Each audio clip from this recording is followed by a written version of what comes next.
હાલો, હા બોલો. કોણ બોલો? પાયલ વગેશા બોલું. હા બોલો બેન, હમીર બારાડી બોલું. હા ભાઈ, નમસ્તે. કેવું છે? જય માતાજી. જય માતાજી, મજામાં બેન. શું ભાઈ, તો કેવું હાલે છે? બસ શાંતિ છે. આમ તો વિવાદ ને બધું છે. તમારી વાત વિવાદ નો પ્રશ્ન છે. મારો વિવાદ છે જ બધો. હવે આ સમાજને લઈને ટાર્ગેટ કરે છે અને આપણે વ્યક્તિગત વિવાદ છે. હાજી, હવે એનું કંઈક આપણે કરવું જોઈશે. તમારો કંઈક બેન વિડીયો આવ્યો તો એ વિશે શું છે હકીકત? હા, તમારો અવાજ કપાતો આવે છે. એવું છે? મારો અવાજ કપાય છે? હવે કમ્પ્લીટ આવે છે કે અમુક અમુક વખતે કપાતો આવશે? હા બેન, હું એમ કેતો તો શું તમારે અને નવનીત ને શું વિવાદ હતો એનો કંઈક મેં રેકોર્ડિંગ સાંભળ્યું હતું. હા, એ મારે એ જ વિવાદ છે કે ભાઈ મારા મમ્મીની જમીન છે, મારા મામાની. તમારો મને મારા મેસેજ આવ્યો, મમ્મીની જમીન. તમારો મને મેસેજ આવ્યો ને બેન, હા હા એટલે મેં કીધું હા આ બેન ને કંઈક નવનીત તારે મેટર હતી, એટલે મેં તો પછી તમે નંબર માંગ્યો એટલે મેં આપ્યો. હા હા, મેં માંગ્યો તો તમારું જોયા વિડિયા. પાટીદાર ની દીકરી હું પોતે જ છું. પાટીદાર ની દીકરી કયો છે. અચ્છા અચ્છા, તમે જ છો? અને સાંભળથી બોલું છું. હા. અને પ્લસ કે મારો વિવાદ ઈ છે કે વારંવાર ઈ એટલું જુઠ્ઠું બોલે છે. પોતે સરપંચ છે નહીં, ઈ કાંઈ આ તે કાંઈ કેમ કોઈ એનું કોઈ નિવારણ નથી લઈ આવતા. એ અને તો સમાજને લઈને ટાર્ગેટ કરે છે. તો સમાજની વાત જ ક્યાં આમાં આવે છે? તો મારો સમાજ બી મને હારે જ છે, પાટીદાર નો સમાજ. અરે અમે તો બધા સમાજ અમારી હારે જ છે, અમે સાચા છીએ. અને એનો કાળો ચિઠ્ઠો નવનીત નો મેં કાલે ખોલેલો છે. કેટલાઓને હેરાન કરે છે, ગેરકાયદેસર બધું ખનન કરે છે, ભૂમાફિયા છે. તો કેમ એમને કોઈ પોલીસ અધિકારી કે આ તે કેમ કોઈ એમને પેલું આમ એને ઓપ્શન કેમ નથી ઉઠાવતા? કેમ કે એની પાછળ છે ને રાજકારણી છે, અને એની પાછળ રાજકારણના લોકો છે, એટલે એની તપાસ થતી નથી. અને બહુ ગંદી રાજનીતિ ભાવનગરમાં હાલે છે બેન. અને આવું ક્યારેય સહન ના કરી લેવું જોઈએ. અને તમે પાટીદાર છો, તમારો તો મુખ્યમંત્રી છે, બરાબર? હા, તો છતાંય એમ જો નહીં, હું મારા મુખ્યમંત્રી છે તો હું એવું કઉ છું, મેં આજ બી મુખ્યમંત્રી સુધી પહોંચવાનો ફોન નથી કર્યો. મારો પાટીદાર સમાજ મારી હારે છે. તો હું એવું કઉ છું કે પાટીદાર સમાજને કે કોળી સમાજને કે આહિર સમાજની ક્યાં વાત જ છે? આમાં તો વ્યક્તિગત વાત છે ને. પણ એ લોકો સામાજિક મુદ્દો બનાવે છે, એ સમાજ ભેગો કરે છે. ને હીરાભાઈ ને પેલા ઓલા મોટાભાઈ કોણ, પરસોત્તમભાઈ ને એ બધા રાજનીતિ કરે છે. સમાજના નામે ચૂંટણી આવે છે. હીરાભાઈ સોલંકી ને હું પણ એવું કહેવા માંગુ છું ને, હું તો પટેલ પાટીદારની દીકરી છું, મને પણ ન્યાય આપો. પણ નો આપે. આ વાતમાં પાટીદારમાં ક્યાંય નહીં જાય. અને હમણાં ક્યાંક કોળીનું મર્ડર થઈ ગયું, ત્યાં મારવાવાળા અને મરનાર બંને કોળી હતા, ત્યાં પણ નથી ગયા. કેમ કે અહીંયા રાજનીતિનો રોટલો નથી શેકાતો. અહીંયા રાજનીતિમાં વાડા કરવા માટે. તો એ વાત તો ખોટી જ છે. હું તો એવું જ કઉ છું, હું બી પટેલ પાટીદારની દીકરી છું. તો હું એવું કઉ છું તમને કે આ વિડીયામાં આપણે વાયરલ કરો વિડીયો. હું તો એવું કઉ છું કે આ પેલા તો એક ઈ છે કે પેલા તો એ સરપંચ તો છે નહીં બગદાણાના. નથી. એ સરપંચ નથી. ત્યાંથી જ તમે ચાલુ કરો ને. જે ગુનો કરે છે એને તમે પેલા કેમ આપણે એને કહેવાથી, એના સમાજના કહેવાથી, હીરાભાઈના કહેવાથી પેલા પોલીસ અધિકારીઓને આવું તેવું બોલે છે, આનું આવું તેવું બોલે છે, તો હું કોને બોલે છે? પેલા સરપંચ નથી, ત્યાંથી ચાલુ કરો. પેલા જો સરપંચ તો છે જ નહીં. પેલા સરપંચ નથી, અને બીજા નંબરમાં એ આગેવાન નથી. એનું ક્યાંય કોઈ એનું નવનીતની ક્યાંય કઈ વેલ્યુ નથી. નહીં, વેલ્યુ હોય કે ના હોય એ તો આપણા એક નંબરની વાત છે. પણ ઈ માણસ સરપંચ નથી તો ત્યારથી ન ચાલુ કરો ને. એની પાસે એટલા બધા પ્રૂફ આપીએ છીએ આપણે, એવું કહીએ છીએ કે માટી કાઢી ગયા. એ મને ઓન વિડિયા બોલે છે કે હા હું બેન તમને બોલાવી લઈશ આ તે. તો પોલીસ કેમ ત્યાંથી ચાલુ નથી કરતા? ખોટો છે. એની પાછળ રાજકારણના લોકો છે, એટલે નવનીતને વિરુદ્ધ તપાસ થતી નથી. નકર એટલું મોટું કોઈ દીકરી ઉપર અત્યાચાર કર્યો હોય તો બહુ ખોટું વસ્તુ બને છે. ખરેખર ન્યાય અપાવવો જોઈએ. આની પાછળ ગંદી રાજનીતિ ચાલે છે બેન. હા એમ.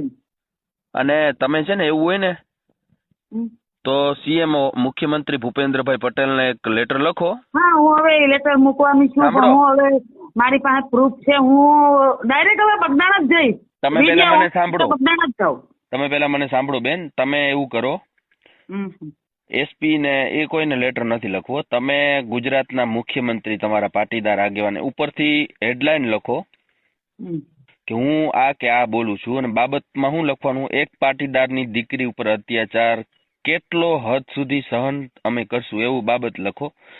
પછી ભૂપેન્દ્રભાઈને લખો કે સમાજની દીકરી ઉપર આવે છે, જો એના સમાજ ઉપર આવે તો એના સમાજના ભેગા થતા હોય તો તમે બધા તો સીટ ઉપર બેઠેલા હોદ્દેદારો છો. અને હું તમારે એમ લખવાનું કે હું ખુદ ભાજપની સમર્થક છું, અમે ક્યાં સુધી અત્યાચાર સહન કરશું, દીકરીના સહાય ક્યારે એવી સહાય બાબતે બધું તમે લેટર લખો અને તમે ગાંધીનગર એની ઓફિસના એડ્રેસ ઉપર મોકલી આપો. અને એક તમે આઈજી સાહેબને લેટર મૂકો. આ 2 લેટર તમે લખી દો કાયદેસર અને મોકલી આપો. અને હર્ષભાઈ સંઘવીને મોકલજો, એ પણ બહુ સારું કામ કરે છે હર્ષભાઈ. હર્ષભાઈ નું કામ આપણે બહુ ગમે છે. હર્ષભાઈ સંઘવી નો ન્યાય જ હર્ષભાઈ સંઘવી ને સાહેબ ને આપણને કામ ગમ્યું. CR પાટીલ સાહેબ નું બી કામ એવું જ છે, તમને કહું એનું કામ. CR પાટીલ સાહેબ ને પણ મેં ફોન કર્યો હતો, એ દિલ્હી હતા, નકર CR પાટીલ સાહેબ હોત ને તો પેલા તો આને સામે જ લાઈન મૂકી દે. નહીં, CR પાટીલ સાહેબ મારે સારા સંબંધ છે. તમે અહીંયા એને નથી કઈ લખવાનું, તમે હર્ષભાઈ ને લખો. હર્ષભાઈ સંઘવી નું કામ 1 નંબર છે. તમે હર્ષભાઈ સંઘવી ક્યારે જ્ઞાતિવાદ નહીં કરે, એ હંમેશા ન્યાય અને કડક પગલા માટે એનું નામ છે. તમે હર્ષભાઈ ને કરશો ને એટલે મેટર આપોઆપ બધી મામલે પડશે ને. હર્ષભાઈ સંઘવી દબાણ દેશે પોલીસને. બરાબર, એ ઉપમુખ્યમંત્રી છે એટલે એનું મને વધારે મગજમાં બેસે છે. હું તો ભાઈ મેં તો નક્કી કર્યું છે કે હવે ન્યાય તો મને બી જોહે. અને શું હતું એમાં, કેવી રીતે માટી, મને થોડુંક સમજાવો ને. એ કેવી રીતે માટી કાઢી ગયા ને શું હતી બાબત બધી?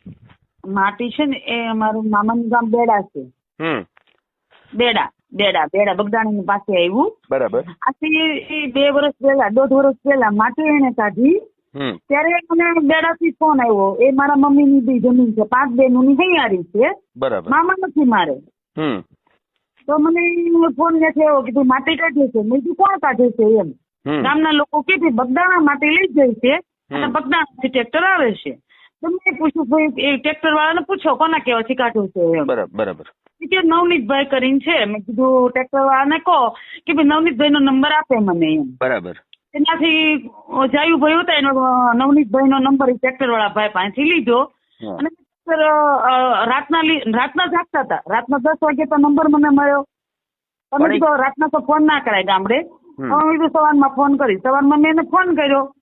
મેં કીધું નવનીતભાઈ આ માટી, નવનીતભાઈ બોલો કે હા. મેં કીધું આ માટી કોના કેવાથી કાઢો છો? કે તમે કોણ બોલો છો મને કે. મેં કીધું એ જમીન છે મારા મમ્મીની છે, એમાં મારા મમ્મીનું 5 બહેનોની છે. કોના કેવાથી તમે માટી કાઢો છો? કે તમારે શું કામ છે કે થાય કરી લ્યો કે. એવું બધું બોલે છે. હા. મેં કીધું એવું કે હા. પછી મેં ફોન કટ કરી દીધો, એને જ કટ કરી દીધો. પછી થોડી વાર થઈ મેં જેસર પોલીસ સ્ટેશને ફોન કર્યો હતો. મતલબ આમ જ ફોન કર્યો હતો. અત્યારે તો આપણી પાસે પ્રૂફ નથી એટલે કઈ બોલ્યો આપણે કહેતો નહીં. એટલે મેં ફોન કરીને એવું કીધું છે જેસર તાલુકો લાગે એનો જેસર. મેં કેમ માટે કાઢે છે એમ. કે બેન અમે કે તાત્કાલિક અમે બંધ કરાવી દઈશું. 3 દિવસ બંધ રહી, 5-6 દિવસે એની જ પોઝિશન. મેં કીધું કેમ ભાઈ માટી કાઢો છો સાહેબ? મેં કીધું કોને પૂછો છો? બરાબર છે. એ કે તમારી પાસે પરમિશન લેવાની જરૂર નથી કે મારે છે કે ગાંધીનગર સુધી પહોંચશે, તમે થાય કરી લો મને. મેં કીધું ઓકે વાંધો નહીં. એવા લગભગ મેં ઓછામાં ઓછા, તમે માનો કે ન માનો, 70 થી 80 ફોન કર્યા મેં 15 દિવસની અંદર એમને. અચ્છા. એક જ જવાબ, રોપ થી નો જવાબ. તો આ નવનીત પણ એક ભૂમાફિયા જ છે, બરાબર ને? હા, એ તો ફાઇનલ છે. તમે મેં કીધું એટલું બેન કરો. હું એક થોડોક મીટિંગમાં જવાનો છું, એક કામ છે મારે. તમે આ કીધું ને હર્ષભાઈ સંઘવીને લેટર લખો, એક ભૂપેન્દ્રભાઈ પટેલને લખી દો અને મેં હરુભરું દેવા જાવ ને. હરુભરું આપી આવો. અને મને હર્ષભાઈ સંઘવી ઉપર વિશ્વાસ છે. અમારા બીજેપીના બહુ સારા વરિષ્ઠ આગેવાન માનાય ગુજરાતમાં.